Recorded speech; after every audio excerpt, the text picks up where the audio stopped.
All right, Patrick, we know from all history and Daron's interviews and stuff that he's an amp guy. Amp distortion, amp dude. Tell me about the rig. Yeah, we like to stay analog over here. Okay. So tubes, no modelers, no simulators, none of that. Yeah. Old school. I mean, Daron likes to plug a guitar into a cable into an amp, so we try to stick as close as we can to that. There have been some changes recently. It's sort of evolving, so it's not finalized. I'm looking for points of failure, potential failure that we can eliminate and increase reliability and maximize tone.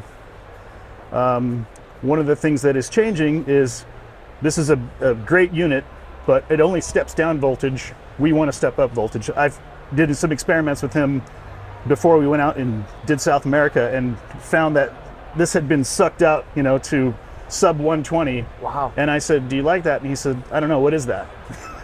So I said, this is dropping your voltage, and I put it back to 120, and all of a sudden the Friedman started aggressively speaking. So I said, you want constant voltage, so we're taking this out. We're going to get a rack mount variac built by Cruise Amplification. Okay. So we can keep a stable 120 or above. Yeah, we're good today. I was going to ask, what is a sweet spot for you? Because it sounds like you know what you're talking about. Yeah, 120, 122. It's happy. And is that kind of for the Friedman? Because I know we have a guy, John Bollinger, typically plays Fenders, and he likes to bring his down much lower than that. Yeah, Fenders and vintage Marshalls tend to sound better at 114, 115 maybe, as opposed to the modern, more aggressive amps. They need that push for the speaker. Got it. So we want the tubes honking. Yeah. And so, I mean, he's used so many amps over the years. Obviously, everyone can catalog it. Internet will dive deep. Yeah. But it looks like he's landed on some Friedmans. Yeah, the Friedmans are good. This is the older version. This was the B rig. These are the newer versions. They were the A rig, and I said, why don't we just take these? We'll split them A and B. Use these for the clean and these for the dirty, since these are the more aggressive sounding amps. Yeah. So that's why we changed that, and I've been kind of transitioning this into being a more redundant rig. It's not truly redundant because the front end of the rack, basically, we can switch and relay this over to the B rig without having to have a complete redundant system. So that way we can use the same RF, which makes a lot of sense. What are the actual amps? I can't.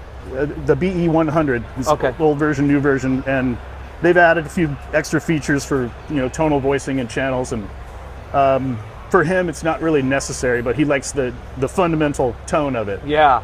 What have the conversations been like when it comes to what he wants end result tone to be, and the sound and the amps and stuff? I think I did mention not quite metal, Yeah. The word gent comes into play. We don't want to go all the way to, a sucked out EQ kind of a sound. He wants it to be mainly like a heavy rock tone with just a little more aggression, a little more saturation. All right. And on stage, he's looking for brightness.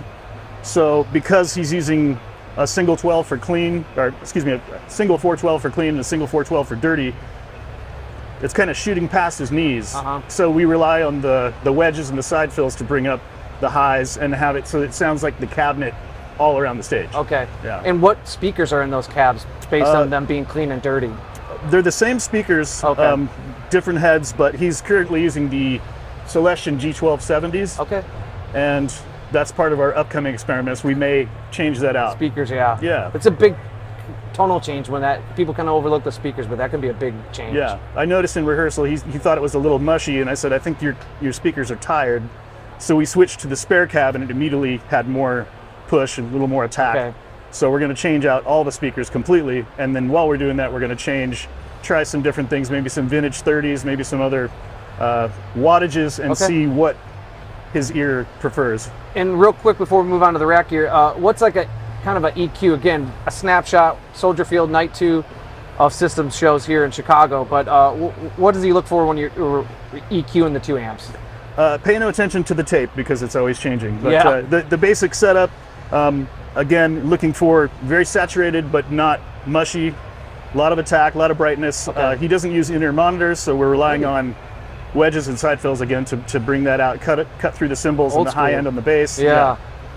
So it's a real rock band. There's no computers, there's no click tracks involved. It's four guys jamming. Yeah.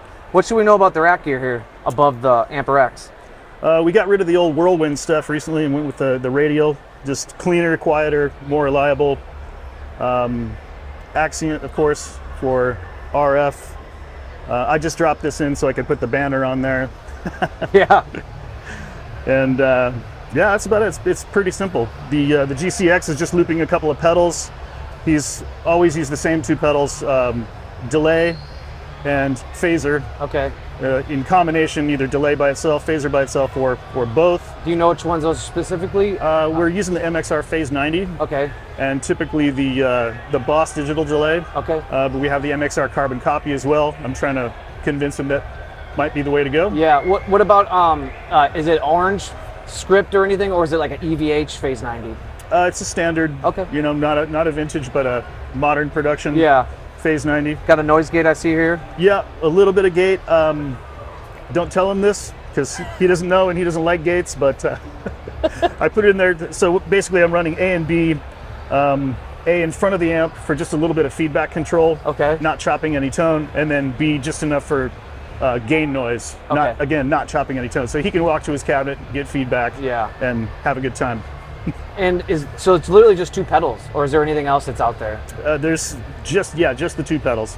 Wow, and no distortion, no boost. It's all amped. Yeah, 100% natural. Yeah, tubes and speakers.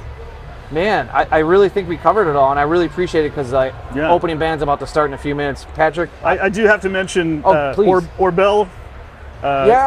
From Who's in Scars? Yeah, he operates the pedal board during the show. Okay. He knows the songs. Obviously, he's changing patches and he's going from clean to dirty. He's affecting delay times and turning things on and off. So, you know, it's a partnership between him and I, which is why we're slowly changing this to not screw up his gig and let him wrap his head around it before we do any major modifications to the rig. And I imagine he's nearby in a spot on stage where he can, Yeah, he usually sits right in front of me. He's got visual contact with Daron, and I'm just right above him. He's sitting down, and I'm looking over his head, so we keep an eye on things. Well, Patrick, I really appreciate it. I know it's a new gig, but it sounds like you got it under control. No, it's a fun gig. It's a challenge. And, like I said, these guys are practically family now, so I don't mind changing positions on the stage. Yeah, man, you're still in the family. Yeah. All right, guys, there you go. Rig rundown.